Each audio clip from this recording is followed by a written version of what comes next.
Science and science అనే కార్యక్రమానికి మిమ్మల్ని ఆహ్వానిస్తున్నాం. మీరు రాసిన ప్రశ్నలు, కమెంట్స్ మరియు వాట్సాప్ ద్వారా మాకొచ్చాయి. వాటికైన సమాధానములు ఈ కార్యక్రమం ద్వారా మీకు అందిస్తున్నాం. ఇది మీకెంతో ప్రయోజనకరంగా ఉంటుందని మేము ప్రభువునందు విశ్వసిస్తున్నాం.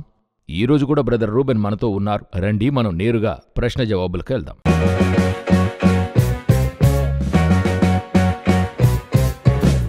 Praise the lord brother. Praise the lord. మరలా కలుసుకోవడం ఎంతో సంతోషంగా ఉంది. Once again thank you so much. అనేక మందికి ఎంతో ప్రయోజనకరంగా ఉందని చెప్పి వాళ్ళు కమెంట్స్ వేస్తున్నారు. మనం ముందుగానే మాట్లాడినట్టు ప్రభు చిత్తమైతే ఈ ప్రోగ్రాం ద్వారా కూడా మనం అనౌన్స్ చేద్దాము. రానున్న దినాల్లో ఈ విధంగా వర్క్షాప్, ఈ అపాలజెటిక్స్లో ఒక వర్క్షాప్ ఒకటి చేస్తే బాగుండని చెప్పుకున్నాం. ప్రభు చిత్తమైతే అది మనం చేద్దాము. మీరు అందులో పాల్గొవచ్చు. ఇది ఎక్స్క్లూసివ్ ఫర్ యూత్స్ కోసం చేయాలని మేము ప్రయాసపడుతున్నాం. వాటిని గూర్చిన ప్రకటనల తర్వాత ఇస్తాము. బ్రదర్ యొక్క వీడియోస్ అన్నీ వాయిస్ ఆఫ్ బైబిల్ అని వారి యూట్యూబ్ ఛానల్లో అవి వస్తున్నాయి. మీరు అందులో కూడా చూడొచ్చు, వెళ్ళి చూడండి. ఇప్పుడు మనం ప్రశ్నల్లోకి వెళదాం. ఈరోజు మనం ఎక్కడి నుండి ఆరంభిద్దాం? So once again praise the lord. Thanks for invitation. So ఈరోజు డిస్కస్ చేసే పాయింట్ ఏంటంటే నాలెడ్జ్ అండ్ విజ్డమ్, తెలివి, జ్ఞానం. అవును. సో ఈరోజు ఇది మీరు చెప్పినట్టు, మనం మాట్లాడుకున్నట్టు, ఇదొక తెలివితో నిండిన ప్రపంచం. తెలివికి సంబంధితమైన విషయాలని మనం అధికంగా చూడగలుగుతున్నాం. తెలివితో నిండిన సమాజం అని అంటుంటారు. అవును. సో ఇక్కడ నుండి విదేశాల్లో, ప్రత్యేకించి అమెరికా లేక ఇటువంటి స్థలాల్లో ఇండియన్స్ ఎక్కువగా పనిచేస్తున్నారు. ప్రత్యేకంగా పరిశ్రమను చూస్తే మీకు ఐటీ, కంప్యూటర్స్ ఇవన్నీ కూడా తెలివికి సంబంధించినవి కదా. అవును. అన్నీ కూడా మరి తెలివిని యూజ్ చేసి, తెలివిని బట్టి ఆధారమయ్యే పనులే ఇవన్నీ కూడా. సో మనము దానియేలు పుస్తకంలో చదివినట్టు చాలామంది నలుదిశలా సంచరించినందున తెలివి అధికమవుతుంది. తెలివి అధికమవడం అనేది మన కంటికి ముందుగా జరుగుతుంది. సో తెలివి అంటే ఏంటి, జ్ఞానం అంటే ఏంటి, దీని నుండి మనం ఏం తెలియజేయగలం అనేది చూద్దాం. తెలివి, జ్ఞానము ఆల్మోస్ట్ సేమ్ అని చాలామంది అనుకుంటున్నారు. అవును, చాలామంది అలాగే యోచిస్తున్నారు. తెలివికి జ్ఞానానికైన డిఫరెన్స్ని ఒక సరియైన ఎక్స్ప్లెనేషన్ పలుచోట్ల చెప్పడం లేదు ఈరోజు. అవును. దానికి ఒక ఎగ్జాంపుల్తో చెప్పాలంటే, ఇప్పుడు ఒక 4 రోడ్లు కలిసి జంక్షన్ ఉందనుకోండి.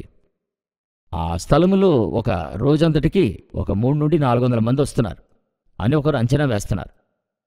ఇదే డేటా, అదే తెలివని మనం చెప్తున్నాం, లేక ఇన్ఫర్మేషన్ అంటున్నాం. ఈ డేటాతో ఏం చేస్తున్నాడంటే, ఆ సమాచారంతో ఒక టీ అంగడి పెడితే నడుస్తుందా అని ఒక టీ కొట్టుని పెట్టి దాని మూలంగా ఒక సంపాద్యం చేసుకుంటున్నాడు. అదే అప్లికేషన్ ఆఫ్ నాలెడ్జ్ అని చెప్తున్నాం. ఓకే. ఒక తెలిసిన విషయాన్ని బట్టి అప్లై చేసి, ఒక పని చేసి, దాని మూలంగా ఒక సంపాద్యం అన్నది చేసుకుంటున్నారు, ఒక రాబడి కోసం. దానినే మనము జ్ఞానమని చెప్తున్నాం. జ్ఞానం అంటున్నాం. ఓకే. సో ఇది ఎందుకు చెప్తున్నామంటే, ఈ జ్ఞానం, ఈ బుద్ధి చురుకుదనం లేక ఈ మానసిక చురుకుదనం అన్నది మనిషి దగ్గరే ఉందన్నమాట. ఓకే. ఒకవేళ మిగతా జీవరాశులకు లేవంటారా? కరెక్ట్. మిగతా జీవరాశుల దగ్గర ఉందా అంటే ఉంది, చాలా తక్కువగా ఉంది. ఓకే. 0.00 వేసి 1. యోచించి చూడండి, మనకంటే పెద్ద పెద్ద మృగాలనే ఉన్నాయి. ఒకవేళ మనకున్న జ్ఞానం దానికున్నట్టయితే మనం ఇంటిలో ఉండము, అది ఇంట్లోకి వచ్చి నివాసం చేస్తుంది. అది యోచించి మనల్ని తరిమి అది ఇంటిలో నివాసం చేసి ఏమేమి కావాలో చేసుకుని అది మనకంటే బాగుండేదేమో. మనిషి ఇల్లు కట్టుకుని వాసం చేయాలి, లేక ఒక కుటుంబముగా ఉండాలనేది తన తెలివిని ఆధారం చేసుకున్న ఒక జ్ఞానం అక్కడి నుండే వచ్చిందనమాట. అక్కడి నుండే వచ్చింది. ఒక నలుగురుగా ఉన్నాము, ఇక మీదట మనకి ఇల్లు కావాలి అనేటువంటి జ్ఞానం కలుగుతుంది. అవును. ఇవన్నీ కూడా ఎందుకు ఉన్నాయంటే, వాక్యం తేటగా చెప్తుంది. ఆదికాండం 1:27లో దేవుడు తన స్వరూపమందు నరుని సృజించాను, దేవుని స్వరూపమందు వాని సృజించాను. ఇప్పుడు ఇవన్నీ కూడా ఇలా జరగడానికి కారణం, we are in the image of God. Okay. అది అలాగుంటుండగా మనిషికి క్రియేట్ చేసే కెపాసిటీ లేదు. ఎందుకంటే కీర్తన 8:5లో చదవగలం, దేవునికంటే వానిని కొంచెము తక్కువ వానిగా చేసి ఉన్నావు. ఎందుని బట్టి ఒక విషయం తెలియాలి, దేవదూతలకే సృజించే కెపాసిటీ లేదు. అవును, వారికి లేదు. వారికంటే తక్కువ కెపాసిటీలో ఉన్న మనిషికి లేదు. కానీ మనకేముందంటే, we have the power to cultivate, not creation, not to create. Okay. సృజించగలిగినటువంటి ఒక కెపాసిటీయో లేక సృష్టించే కెపాసిటీయో మనకి లేదు. సేద్యపరిచే కెపాసిటీ మనకుంది. ఆదికాండం మొదటి అధ్యాయంలో దేవుడు అన్నిటినీ మంచిదని చూశాడు, మనిషికి అప్పగించాడు. తనకు అప్పగించినప్పుడు చెప్పాడు, అది సేద్యపరిచి కాయము అని అన్నాడు. అది ఇంకొక రీక్రియేషన్ చేయడానికో లేక అప్గ్రేడ్ చేయడానికి ఉంచలేదు. అది మెయింటైన్, ఆ తర్వాత వాచ్ చేయడానికి. అది మనకిచ్చిందే భద్రముగా చూసుకోమని చెప్పి ఇచ్చాడు. కల్టివేట్ చేయి, దాని నుండి ఫలాలు తిను, అన్ని చెయ్యి. అయితే అది సృజించే మరొక చెట్టును సృజించే అధికారం అతనికి ఇవ్వబడలేదు అనేది నేను చెప్తాను. మన దగ్గర సృష్టించే కార్యం ఏది లేదు. మీరు బాగా చెప్పారు, కల్టివేట్ చేసే కెపాసిటీ మనకిచ్చాడు. ఇంకా కొంచెం యోచించేవారు ఉంటే ఏమడుగుతారు? మనమేమంటున్నాం? తెలివితేటలు లేక వివేచన లేక జ్ఞానము మనుషుల దగ్గర లేక మనం సృజించిన దేవుని దగ్గరే ఉంది, నిర్జీవ వస్తువుల దగ్గర లేదు. ఇదే కామన్ సెన్స్. అవును. ఒకరు అడగచ్చు, ఆర్టిఫిషియల్ ఇంటెలిజెన్స్ అనేది ఉందే, దానికి ప్రాణం ఉందా? ఇప్పుడు ఆర్టిఫిషియల్ ఇంటెలిజెన్సే ఈరోజు హాట్ టాపిక్గా ఉంది. ఈరోజు డిస్కషన్ టాపికే ఈరోజు అన్ని చోట్ల మాట్లాడే విషయంగా ఉంది. ఈ కృత్రిమ మేధస్సు అయిన ఈ ఆర్టిఫిషియల్ ఇంటెలిజెన్స్ డేటా దానికి ఎక్కడి నుండి వచ్చింది అని మనం ఆలోచిస్తే, దాని డేటా ప్రైమరీగా ఎక్కడి నుండి అంటే ఇంటర్నెట్ నుండి తీసుకుంటుంది. ఇంటర్నెట్లో ఉండే ప్రతిదీ ఒక్కొక్క బైట్ ఆఫ్ డేటాను మానవునిదే. మనమే అది స్టోర్ చేశాం, మనమే ఇచ్చాము. అదొక ఎస్టిమేషన్ చెప్తున్నారు. అప్రాక్సిమేట్గా 2024 ప్రకారం 147 జెటాబైట్ ఆఫ్ డేటా ఇంటర్నెట్లో ఉందంటున్నారు. జెటాబైట్ అంటే? జెటాబైట్ అంటే మన మెగాబైట్ అని మనం చెప్తాం, మెగాబైట్, గిగాబైట్. అవును. జీబీ అన్నది అందరికీ ఈరోజు తెలిసిన విషయం. 1,00,000 కోట్ల జీబీయే ఒక జెటాబైట్. ఓకే, గిగాబైట్ తర్వాత టెరాబైట్, అలా చాలా ఉన్నాయి, ఎన్నో ఉన్నాయి. అందులో 1,00,000 కోట్ల గిగాబైటే ఒక జెటాబైట్. ఆ విధంగా 147 జెటాబైట్లు ఉన్నాయంటున్నారు. ఒక జెటాబైట్ ఆఫ్ డేటాని మనకింతకుముందు డివిడి అనేది, డిస్క్ అంటూ సిడి అనేది ఫస్ట్ ఉండింది, తర్వాత డివిడిగా మారింది. అది తర్వాత డివిడిగా మారింది. సిడి అంటే తక్కువగా 700 MB ఉండేది. ఇదొక 5 జీబీల వరకు ఉంటుంది. 4.8 సంథింగ్ అనుకుంటా. అది 4.7 జీబీ పడుతుంది అందులో. ఒకవేళ ఈ ఒక జెటాబైట్ ఆఫ్ డేటాని మీరు అది డివిడిలో రాసి అది వరుసగా స్టాక్ చేస్తే ప్రపంచాన్ని ఆ డివిడి యొక్క స్టాక్ 200 సార్లు తిరిగి వస్తుంది. అబ్బా, అంత డేటా ఉందన్నమాట. ఇప్పుడు అంత డేటా ఒక జెటాబైట్లో ఉంది. ఒక జెటాబైట్లో? అవును. ఆ విధంగా ఇది 147 147 జెటాబైట్ ఆఫ్ డేటా ఉందంటున్నారు. వీటన్నిటి క్రియేషన్ వెనుక మనిషి యొక్క జ్ఞానము, మనిషి మానసిక చురుకుదనమే. ఇంత డేటాను ఇంటర్నెట్లో అప్లోడ్ చేసింది మనిషి మాత్రమే. మనిషి చేసిందే. సెన్సార్ కావడం ఇవన్నీ కూడా మనిషి ఇనిషియేట్ చేసిందే. అవును. దీన్ని అనలైజ్ చేసే ఈ కృత్రిమ మేధస్సు అనేటువంటిది ఏ టెక్నాలజీ వర్క్ అవుతుంది. కోట్ల కొలది డేటాని అనలైజ్ చేస్తూ అది మ్యాథమెటికల్గా మోడల్ క్రియేట్ అయ్యి వర్క్ అవుతుంది. సో దీని నుండి మనం ఏం చెప్తున్నామంటే, మానసిక చురుకుదనము, మేధస్సు లేక జ్ఞానము ఇవన్నీ కూడాను మనిషి వలనో లేక అంతకంటే సుపీరియర్ అయిన ఒకరి దగ్గరే ఉందనేది మనం కామన్ సెన్స్లో అర్థం చేసుకోవచ్చు. సో ఇప్పుడే టాపిక్లోకి వస్తున్నాం. సైన్స్లో బయోమిమిక్రీ అనేది ఉంది.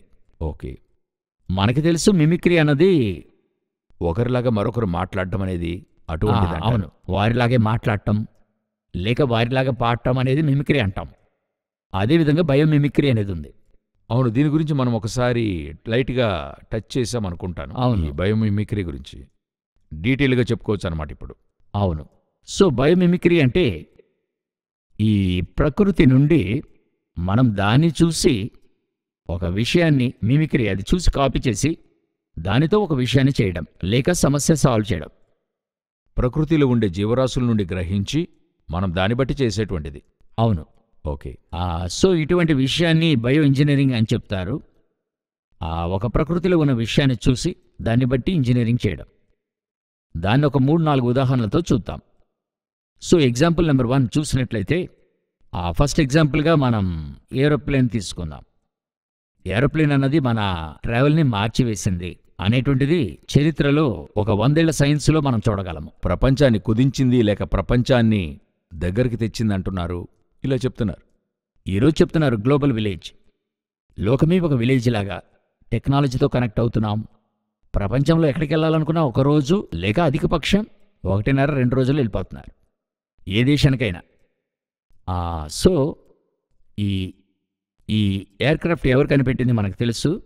రైట్ బ్రదర్స్ కనిపెట్టారు. రైట్ బ్రదర్స్ కనిపెట్టారు. కానీ ఈ రైట్ బ్రదర్స్ ఎలా కనిపెట్టారన్నది చాలామందికి తెలియదు.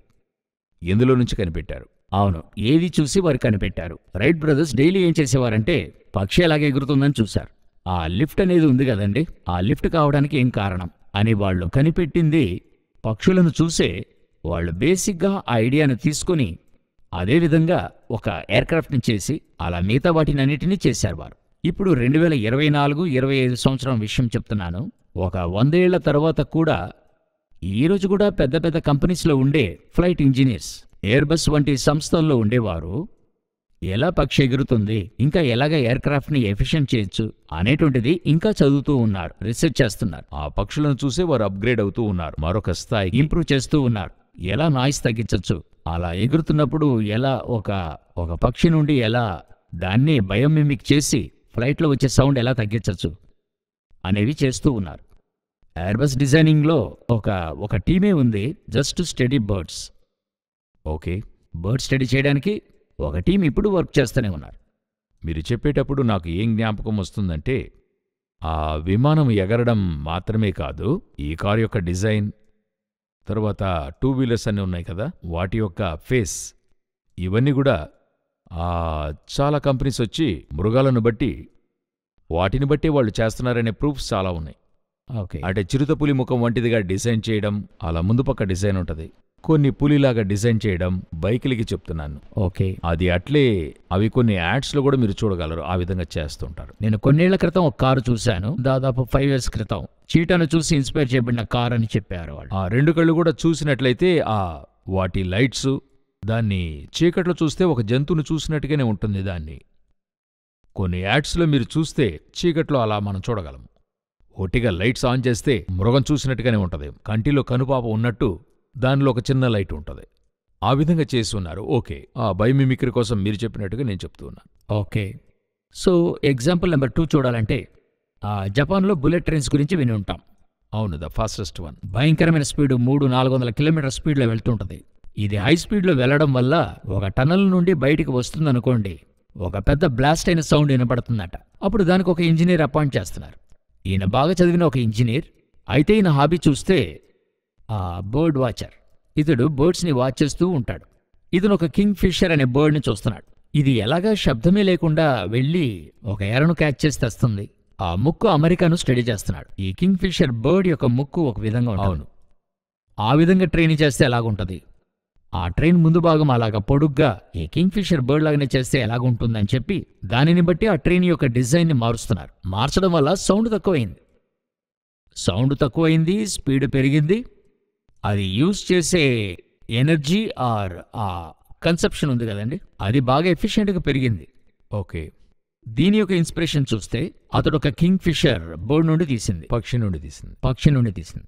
ఇంకొక క్లాసిక్ ఎగ్జాంపుల్ చెప్పాలంటే సోలార్ ప్యానెల్ చూడొచ్చు. ఇంటిపైన పలు చోట్ల ఏర్పాటు చేసుకున్నారు. ఇప్పుడు అవన్నీ చాలా ముఖ్యమైన విషయాలుగా చూస్తూ ఉన్నారు. అన్ని చోట్ల సోలార్ ప్యానెల్తో వర్క్ చేస్తున్నారు. సోలార్ ప్యానెల్ యొక్క ఐడియా చూస్తే ఫోటోసింథసిస్ అని మన స్కూల్లో చదువుంటాం. అంటే ఆ చెట్టులో ఉండే ఆ పచ్చని ఆకులు ఒక వెలుగు నుండి ఎనర్జీ తీసుకుని అది ఆ విధంగా ఆ పద్ధతిలో ఒక ట్రాన్స్ఫర్మేషన్ చూడటమే ఫోటోసింథసిస్. లైట్ని ఎనర్జీగా మారుస్తుంది. ఈ ఫోటోసింథసిస్ ఐడియాని పెట్టుకునే సోలార్ ప్యానెల్ అనేది కనిపెట్టారు. ఓకే, సో ఈ విధంగా ప్రకృతి నుండే ఈ విజ్ఞాన ప్రపంచానికి 70% జ్ఞానము, 70% మేధస్సు మనకు వచ్చింది. ఇప్పుడు మీరు చూస్తున్న వీడియోలో కారు యొక్క లోయర్ ఆర్మ్ చూస్తున్నారు. ఆ డిజైన్లో ఎలాగ ఫంక్షన్ అవుతుందనేది చూస్తున్నారు.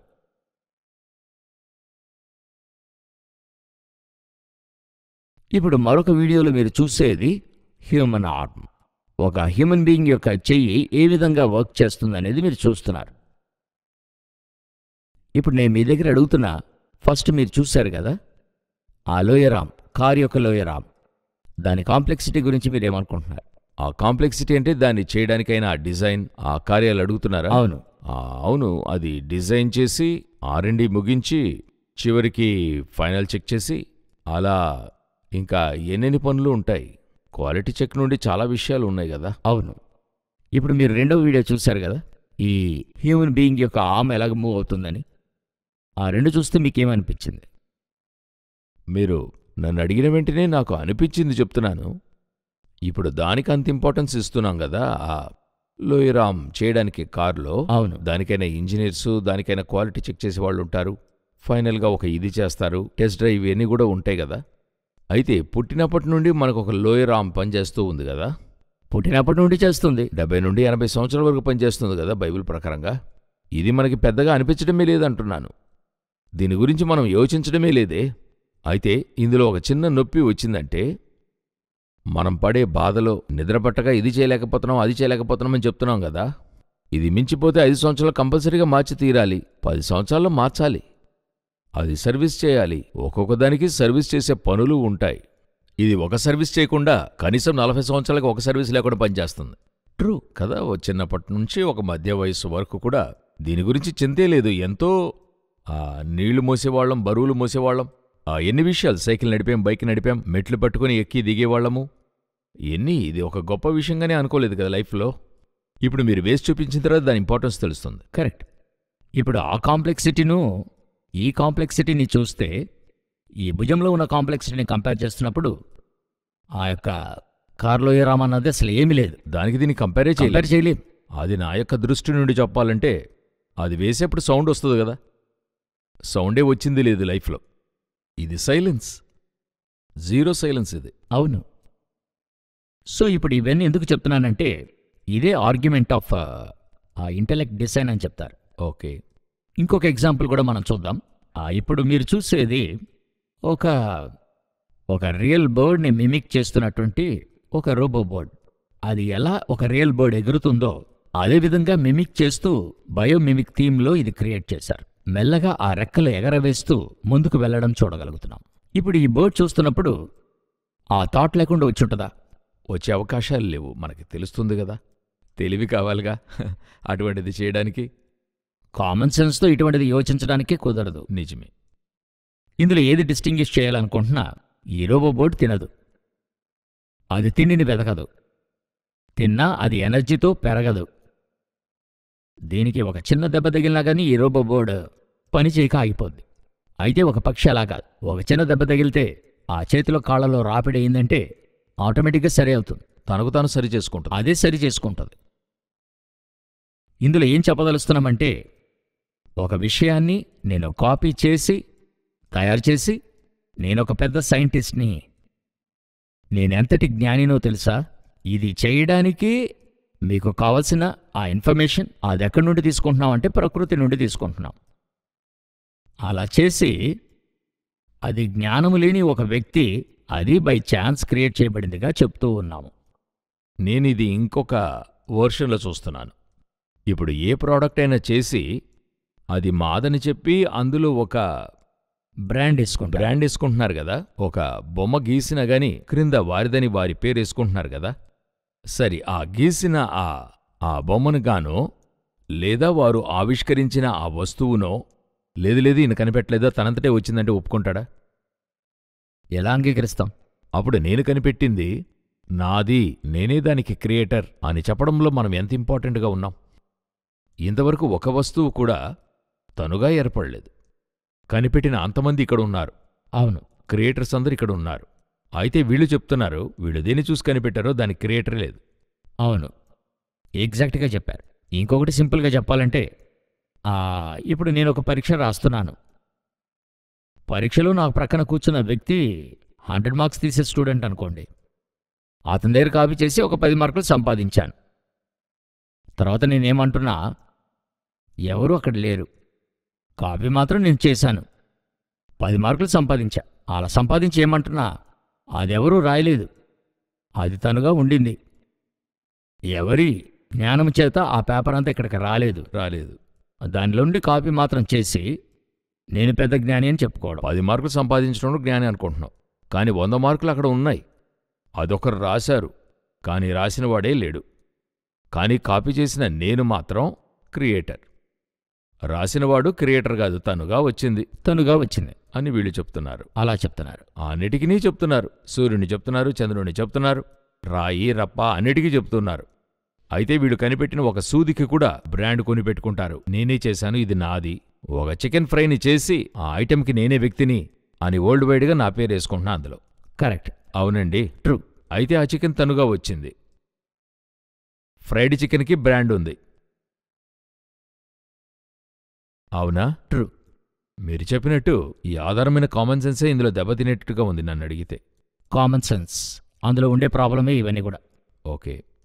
అయితే మరలా చెప్తున్నాను, ఒక 4-5 ఎపిసోడ్స్ నుంచి గట్టిగా చెప్పేది ఏంటంటే, ఎవల్యూషన్ వంటి ఒక లాజిక్ ఎవరైనా నమ్మితే అతనికి లాజికే లేదు. నేను కూడా మరల ఒక విషయాన్ని అర్థం కావాలనుకుంటున్నా, చెప్పాలనుకుంటున్నా, లేక నమోదు చేయాలనుకుంటున్నా. There is a creator, there is a creator, there is a creator. Jesus Christ ఉన్నారు. ఆయనే క్రియేట్ చేశాడు, సర్వశక్తిమంతుడైన దేవుడు. ఇది మీరు అర్థం చేసుకుంటే ఈ ఎవల్యూషన్ థియరీ నుండి బయటికి రండి. అది పూర్తిగా అబద్ధం. మీ మాటలో చెప్పాలంటే అది పూర్తిగా అబద్ధమే. అదొచ్చి ఏ విధాల్లో వివరించగలమో మన ఆలోచన మేరకు పరిశుద్ధాత్ముడిచ్చిన శక్తి ఆధారముతో వివరిస్తూ ఉన్నాం. ఇంకా మీకు దేవుడు మీకు వివరించే శక్తి గలవాడై ఉన్నాడు. సో ఈరోజు మనం చెప్పుకున్న ఆర్గ్యుమెంట్కి పేరు ఏం చెప్తారంటే ఆర్గ్యుమెంట్ ఆఫ్ ఇంటెలిజెంట్ డిజైన్ అంటారు. కాపీ చేసి దాన్ని క్రియేట్ చేసిన ఇంటెలిజెన్స్ అనే తెలివి, ఆ చురుకుదనం మనకు అవసరమైతే దేన్ని చూసి కాపీ చేశామో ఆ వస్తువు చేయడానికి ఇంటెలిజెన్స్ అవసరం లేదని కామన్ సెన్స్ లేని ఒక విషయాన్నే ఈ ఎవల్యూషన్ టీచ్ చేస్తుంది. ఎంతో తేటగా, ఎంతో వివరంగా ఇది మీరు వివరించారు. దేవుడు మనకు సహాయం చేస్తున్నాడు. చివరిగా మనం వీళ్ళకి ఏం చెప్పి ముగించబోతున్నాం కాస్త చెప్పండి. ఒక వాక్యాన్ని చెప్పి ముగించాలనుకుంటున్నా. ఇది సామెతలు 2వ అధ్యాయం 6వ వచనంలో ఉంది. యెహోవాయే జ్ఞానమిచ్చువాడు, తెలివియు వివేచనయు ఆయన నోట నుండి వచ్చును. దీనికి ప్యారలల్గా మరొక వాక్యం చెప్పాలంటే కొలొస్సీయులకు 1:16లో సర్వమును ఆయనయందు సృజింపబడెను. ప్రభువైన యేసును గూర్చి అక్కడ చెప్పబడింది. ఆయన ద్వారా సమస్తము సృజింపబడెను. సర్వమును ఆయనయందు సృజింపబడెను. ఆయన యొక్క జ్ఞానాన్ని కాపీ చేసి అదిను ఇప్పుడు కాదు, 100% అది కాదు, 100% ఛాన్సే లేదు. కాపీ చేయలేరు ఎప్పటికీ. దాన్ని కొద్ది శాతం ఏదో ఒక దానిని కాపీ చేసి మేమెంతటి వాళ్ళం తెలుసా అని చెప్పి మన అరగన్స్తో మనం చెప్తూ ఉన్నాం. ఇది మీరు చెప్తున్నట్టు అది మనిషి యొక్క అరగన్సే. అది అరగన్సు, గర్వము చాలా ఒక తేటగాను ఎంతో అర్థం చేసుకునే రీతిలో ఉంది బ్రదర్. చాలా సంతోషం. నాకెంతో సంతోషంగా ఉంది. ఎంతో కాలంగా ఆలోచిస్తుండేను ఇటువంటిది చేయాలని చెప్పి. గత వారం నేను సాక్ష్యం చెప్పినట్టుగా మరెంతో కాలంగా ఎలాగో ఇటువంటి ఒక ప్రోగ్రాం చేయాలనుకున్న ప్రభు మీతో కలిపాడు. మనం కలిసి చేయడానికి దేవుడు సహాయపడుతున్నాడు. ఇంకా కొనసాగింపుగా ఇటువంటి కార్యాలు వెలికి తేవడానికి దేవుడు సహాయం చేస్తాడు. ఈ కార్యక్రమం చూస్తున్న మీరు మీ యొక్క కమెంట్సు, మీ యొక్క ఈ ప్రశ్నలను కనబడుతున్న వాట్సాప్ నంబర్కి పెట్టండి, పంపించండి. దేవుని సహాయముతో మేమిద్దరము కలిసి వీటికి జవాబు చెప్పడానికి మరి ప్రయత్నిస్తాము. వాయిస్ ఆఫ్ బైబిల్ అని చెప్పి సహోదరుని ఛానల్ ఉంది, అందులోనికి వెళ్ళి చూడండి. ఇది మాత్రమే కాకుండా ఆయన మరికొన్ని అంశాలు అందులో పొందుపరిచి ఉన్నారు. మీరు వాటిని కూడా అందులో చూడగలరు. ఈ పరిచర్యల కొరకు సహోదరుని కొరకు ప్రార్థించండి. ప్రభు చిత్తమైతే రాకడ ఆలస్యమైతే మరొక ఎపిసోడ్లో మిమ్మల్ని కలుసుకుంటాం.